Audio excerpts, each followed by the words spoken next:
Oliver declaring that he couldn't die just yet, and that their fallen comrades would scream from their graves, the ones who had died because of Oliver. Oliver called his name, but before he could continue speaking, Chiral stabbed him. Surprising Oliver with his dying breath, he called Chiral his comrade and asked how it had come to this. Then Oliver collapsed lifelessly to the ground. Chiral addressed the dead Oliver, questioning how he could claim they were comrades, accusing him of maintaining a pretentious act. RMC Chiral MacGyver was a man who had led countless wars to victory, bearing the title of Sword Saint and serving as the guardian of the Empire, but now, on this day, Chiral MacGyver had become a traitor who had slain the Emperor. The soldiers discovered him, branding him a traitor, and charged towards him to end his life. Someone behind him stated that he had become a traitor to the Empire. This person was Nard Dimog, the Platinum Dragon. For 10 years during the Divine War, humanity fought against the dreadful corruption. The 10 of them, including Chiral, risked their lives fighting for the Emperor. However, upon returning to their homeland after the horrific war, they were not greeted with warmth, but with death. All of Chiral's comrades had been brutally killed by the Emperor's hand. Chiral believed that if he could change everything, he would even go to hell. Nardi asked him what he would do now with his comrades and the Emperor dead. He questioned whether Chiral would face his own demise just like that. Nardi also pointed out that history would remember Chiral as a traitor who eventually betrayed the Emperor, someone who accepted dirty immigrants from the north, but the truth would remain hidden. It was the Emperor who had tried to assassinate the great sword Saint Chiral MacGyver, betrayed by the person he had risked his life to protect. Chiral furiously demanded answers from Oliver, the Emperor. He reminded Nardi that he had asked him earlier what he would do, and Chiral's response was that he would return to the past to achieve this. He was heading to the tower. Feral Nardi sincerely asked Chiral if he was truly planning to go back to the past. Chiral arrived at Feral, a place shrouded in death, but also offering a second chance. Nardi acknowledged that even he, a dragon, couldn't predict what lay inside, and that Chiral might have to face creatures more fearsome than the monsters of the divine trust. Even as a sword Saint, Chiral couldn't guarantee that he would reach the end. However, one thing was certain: if Chiral reached the top of Feral, he could return to the past. Nard I asked Chiral if he was truly committed to taking that path. Chiral reached the light at the top of Feral and slowly entered it, responding with a resolute yes to Nardi's question, as it was the only path left for him. Now he declared that he would rectify his twisted fate with his own hands and survive. After surviving, he would undoubtedly return to the past, cutting down everything in his way, overcoming challenges and continuing to do so. He vowed to crawl up that hellish tower, even if his body crumbled, and even if it took an eternity to turn the tables. He promised that he would unquestionably return back to before it all began, to the point where he could change the future. His past self welcomed him, and then he noticed shining clocks. Suddenly someone called his name, awakening him. He looked around, wondering where he was, and glanced at his hands. When someone asked if he was nervous, the man reassured him, and he was surprised to see his father's face, as he had been certain he was in Feral. He looked out of the carriage window and was astonished to realize that he was experiencing the moments he had longed to see again, and the landscapes he had missed dearly beyond the constraints of time's hellish grip. He was relieved that he had finally returned, presumably to the time when he had been adopted as a child by his father, Cruel. He was ecstatic that he had safely returned before the Divine War commenced. Cruel acknowledged that leaving his homeland must have been nerve-wracking, and offered to help him settle into their home. He asked Chiral if there was anything he wanted to do. Kai pondered what it was he wanted to do, and then realized that it wasn't just a desire, but an obligation for his fallen brothers and followers who had died unjustly, and for the fate that had been betrayed. Knowing that he possessed the power to change the future, he told his father that he wanted to learn magic. Cruel was confused, stating that as an immigrant he knew Chiral couldn't use magic. Chiral replied affirmatively, explaining that was precisely why he needed it more. He believed that swordsmanship alone would not be enough.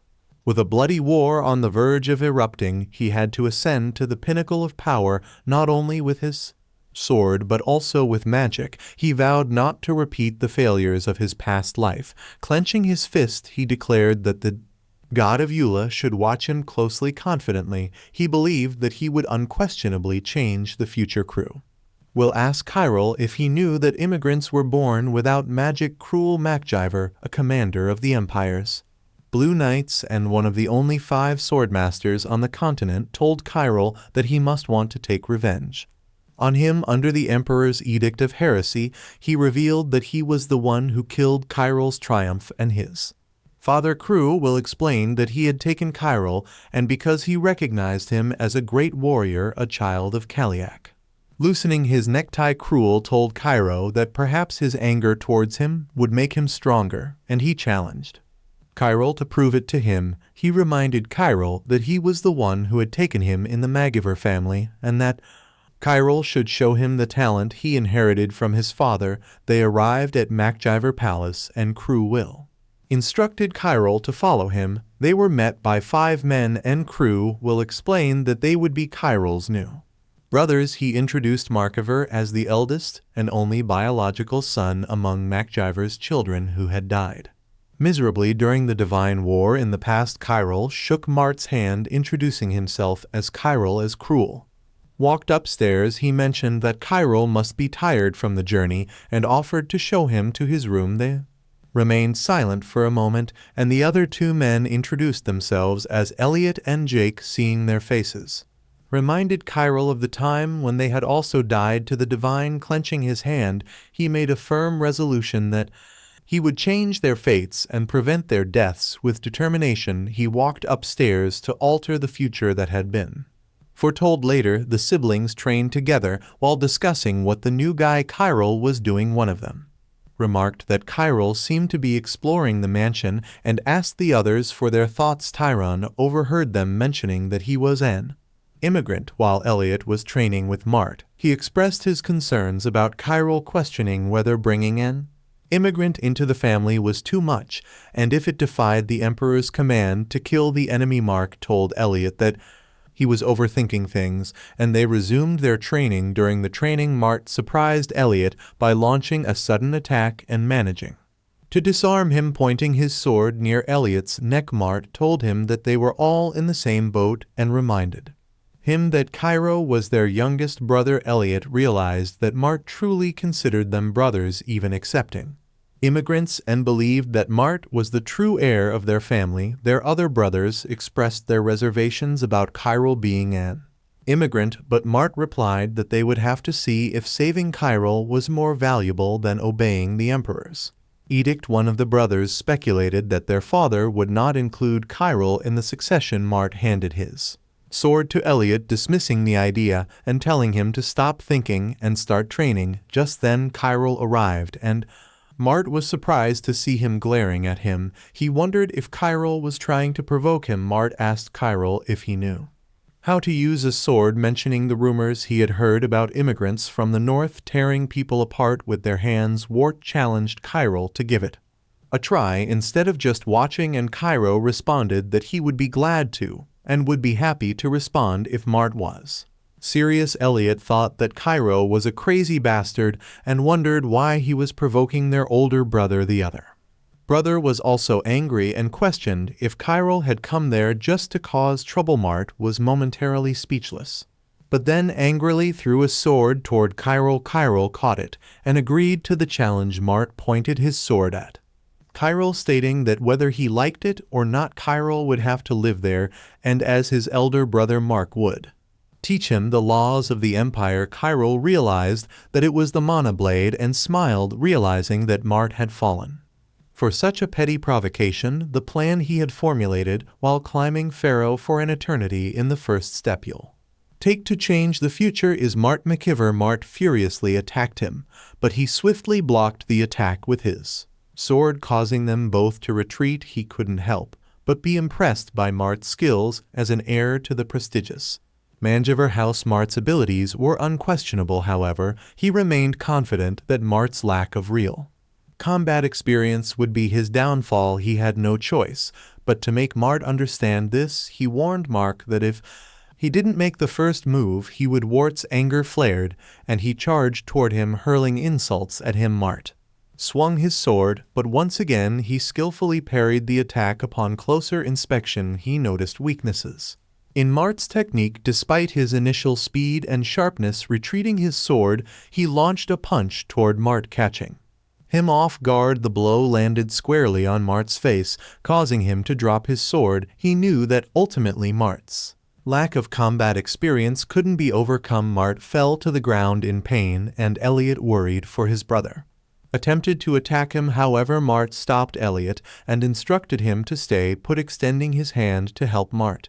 He acknowledged that Mart was intelligent and must have realized his shortcomings. Mart, however, swatted his hand away, claiming that he had learned a lot. He understood that Mart was someone he needed. Suddenly, a noise interrupted their training session. Mart immediately turned around upon recognizing the voice. It was Cruel, who declared that training was over for the day, instructing everyone to return to their rooms. They all acknowledged his order and began to disperse. As he made his way to leave, Crew all called his name, advising him not to visit the training ground for the time being. He smiled in response, stating that he would do as he pleased. The scene shifts to another man commented to Cruel that he seemed to have brought a troublesome individual. Cruel explained that it was precisely why he had separated him from the other children, and he believed that Chiral would adjust eventually. He revealed that Chiral was the child of Kali, the chieftain of the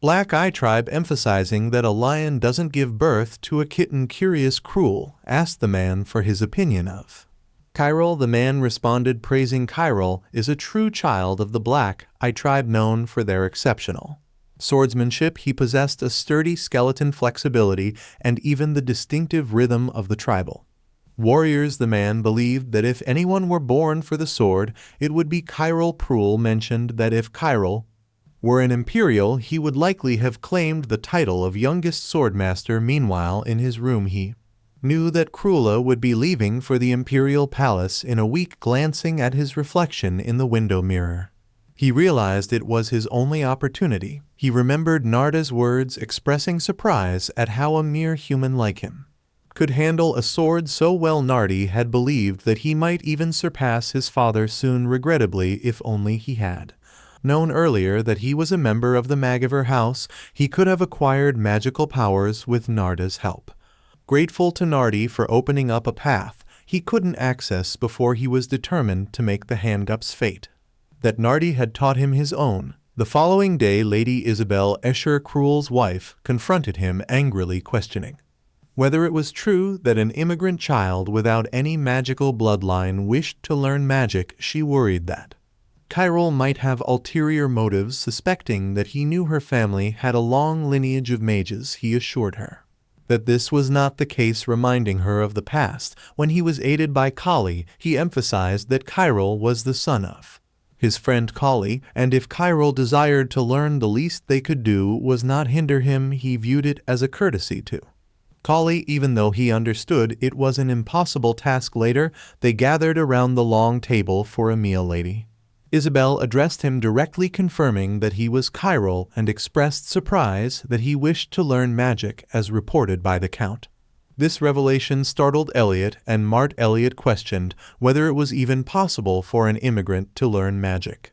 While Mart scoffed at the idea, believing Chiral had lost his mind, Chiral retorted that it wasn't about learning but understanding magic. Lady Isabel inquired about Chiral's motives, and he understood that he needed to make his presence known and prove his worth to his father. He realized that what mattered to him now was earning his father's recognition, even though it was something they would never openly discuss. The answer his father truly sought, he boldly proclaimed his desire to surpass everyone at the table, causing them all to be taken aback. Mart, fuming with anger, questioned what he had just said. The group turned their attention to their father, awaiting his response. Cruel told him that it was quite the response, and asked him if does that everyone include him, to which he nodded in agreement. Mart stand up furiously, calling him Insolent but Cruel shouted that it was enough. Crew will acknowledge Chiral's desire to surpass him not only in magic, but also in swordsmanship. He questioned whether Cairo understood the implications of his words, to which Cairo